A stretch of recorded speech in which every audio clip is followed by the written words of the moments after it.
किशोर जी, मुझे ऐसा लग रहा है, मुझे जरा बताइए कि इंडी गठबंधन की, आपके गठबंधन की एक बैठक हुई, उसमें ये सोचा गया कि भाई ये पूरा पॉलिटिकल माइलेज ले लेगी बीजेपी इस राम मंदिर प्राण प्रतिष्ठा से, तो हमें क्या करना चाहिए कि हमें भी उसकी माइलेज मिले। अब या तो हम जाएंगे तो बीजेपी के पॉलिटिकल इवेंट में जाते हुए कहलाएंगे, और अगर नहीं जाएंगे तो फिर सब लोग साथ मिलकर ऐसा बहिष्कार करो कि इसे एक और संसद बहिष्कार की तरह बना दिया जाए। क्या यही बैठक हुई?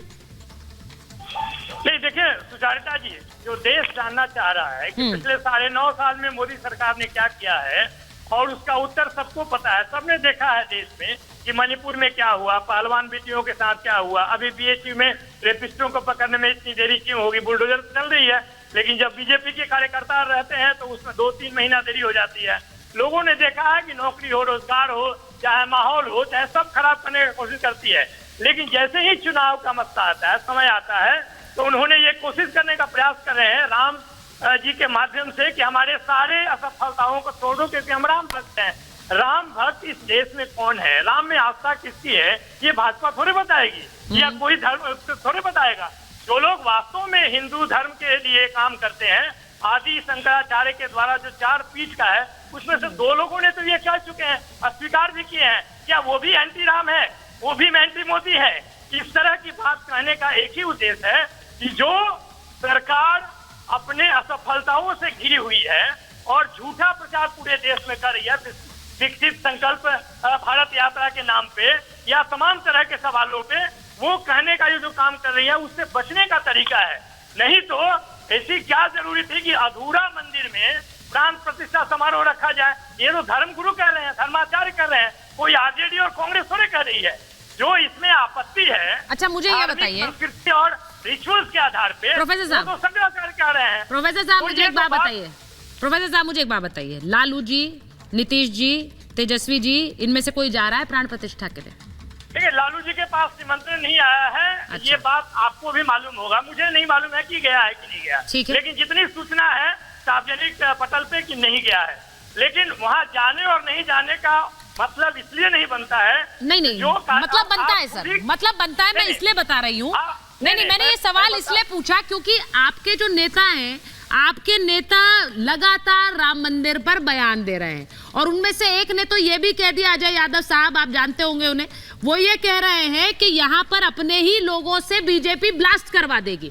तो सीधा मतलब ये है कि एक ऐसा डर बिठा दो, ऐसे बयान दो, ये कोई जिम्मेदार बयान है सर कि बीजेपी अपने ही लोगों पर ब्लास्ट करवा देगी? पहले मुझे ये बता दीजिए, आप प्रोफेसर हैं, ये जिम्मेदार बयान है क्या? बिल्कुल। अच्छा सुन लीजिए, यही बात अगर गिरिराज सिंह कहे तो बहुत विचारवान व्यक्ति है। नहीं बिल्कुल नहीं, तो उन्होंने कहा क्या ऐसा? तो विचारवान है। उन्होंने ये कहा कि ब्लास्ट हो जाएगा। मलिक जी कह चुके हैं, नहीं आपके पास होगा, सतपाल मलिक जी कह चुके हैं। हाँ। ये शंका उद्धव ठाकरे जी कह चुके हैं, कई लोग कह चुके हैं। सही तो नहीं कह रहे हैं ना प्रोफेसर साहब, मैं तो आपसे आपकी पार्टी के नेता के बारे में ही पूछूंगी ना, उद्धव जी के बारे में उनसे पूछूंगी, करती रही है किशोर तिवारी जी से काम करती रही है। उनके पूरे इतिहास में ढंगाई इतिहास नहीं सर, प्रोफेसर साहब मैं आपसे पूछ रही हूँ, ये बयान जिम्मेदार बयान है? अपने बयान पर बताइए ना, बाकियों के लिए बाकी जवाब देंगे। नहीं, देखिए जो बात उन्होंने कहा है, ऐसा काम ये कर सकते हैं शंका। अच्छा अगर नहीं है, देखिए बच रहे हैं आप, देखिए ऐसा होता है जब पार्टी में ऐसे गैर जिम्मेदार बयान दिए जाते हैं, तो आपके जैसे लोगों को जो पढ़े लिखे प्रवक्ता, उनके लिए भी मुश्किल हो जाती है जवाब देना। आप जानते हैं ये गैर जिम्मेदाराना बयान है, आप ये जानते हैं, ये बोल देना कि ये ब्लास्ट करा देंगे, ये हिंदू मुसलमान के दंगे करा देंगे, हो क्या रहा है?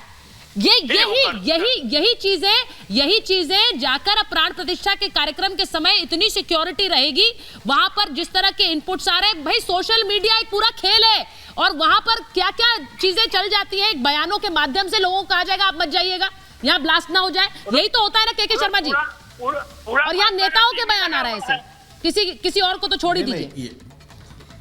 नहीं देखिए, नहीं ये तो देखिए, ये तो इन जो पार्टियां हैं इनकी प्रवृत्ति है, और आपने इसका पहला उदाहरण ही देखा होगा, ये एक बार नहीं देखा, सीए का जैसा हम देखिए ना, सीए के दौरान क्या हुआ, यही सारी पार्टियां जो है झूठ फैला के, और दिल्ली और कई जगह दंगा इन लोगों ने करवाया उस समय। तो ये तो इनकी प्रवृत्ति ही नहीं है, बल्कि ये इनके तरीके हैं। अभी ये कह रहे थे कि भाजपा सर्टिफिकेट, भैया भाजपा सर्टिफिकेट देने वाली नहीं है, आपके कुकर्म, आपके पाप ये पूरा देश देख चुका है और जान रहा है कि किस तरह से आपके कुकर्म के कारण से आपने आडवाणी जी की यात्रा रुकवा के उन्हें बंदी बनवाया, आपने किस ढंग से राम भक्तों पर गोलियां चलवाई, किस ढंग से आपने भगवान राम को काल्पनिक बताया। ये सब आपके कुकर्म है जो पूरे देश के लोगों को पता है। इसलिए सर्टिफिकेट देश की जनता आपको दे रही है और इस हालत में लाके खड़ी कर दी कि आप कहीं के नहीं रह रहे हैं। इसीलिए मैं आपसे कह रहा हूं, दूसरी बात, सुचेता जी मैंने बीच में किसी के नहीं बोला था। ठीक है नवल जी बोलने मैंने नहीं बोला है सुचेता जी, मैं कौन कर रहा था आप बता तो दीजिए। अरे शर्मा जी कभी कभी तो शर्म कीजिए, बता दिया कीजिए। सुचेता जी पहले इसको बंद कराइए। इस तरह एक मिनट प्रोफेसर साहब, मैं एक चीज बस कह रही हूँ, व्यक्तिगत एक दूसरे पर टीका टिप्पणी मत करिए, बाकी चाहे जो बोलना है बोलिए, बस मैं ये कहती हूँ सब मेरे मेहमान है इसलिए। के शर्मा जी बात कंप्लीट करिए, फिर मैं प्रोफेसर साहब के पास वापस जाऊंगी। बोलिए। लेकिन मैं ऐसे हाँ, मैंने बहुत स्पेसिफिक बात बोली है कि आपके कुकर्म, आपके पाप के कारण जनता आपको सर्टिफिकेट दे रही है। यही आरजेडी पार्टी है जिसको 2019 में बिहार की जनता ने लोकसभा में 1 सीट नहीं दिया। बिहार की जनता ने ही इनको 0 सीट दिया। यदि इनके कुकर्म और पाप नहीं हुए होते और रामद्रोही यदि ये नहीं होते तो और इस तरह की बातें नहीं कर रहे होते तो देश की जनता इनको भी देती। इसीलिए इनको 0 सीट वहां पर मिला है। एक ही प्रदेश की तो पार्टी है, बाकी तो देश भर में कहीं है नहीं। अब रही बात जो है आप अपने शिवसेना के जो प्रवक्ता कह रहे थे, 10 दिन पहले तक तो आप छाती पीट पीट के वहां का नेता मांग रहे थे, उद्धव जी को जाना चाहिए, उनको क्यों नहीं बुलाया, उनको क्यों नहीं बुलाया। यहां तक आप कहते थे कि प्राण प्रतिष्ठा भी उनको ही करनी चाहिए थी। फिर आज आप कह रहे, कैसे आपकी पलटी आ गई कि आप कह रहे कि ये जो है भाजपा का कार्यक्रम। आपको भी पता है कि राम जन्मभूमि ट्रस्ट का ऐड कर लेता हूं, और देश के 140 करोड़ भारतीयों के आस्था के केंद्र भगवान राम का वहां प्राण प्रतिष्ठा हो रहा है और आज आपको राजनीतिक दिखने लगा।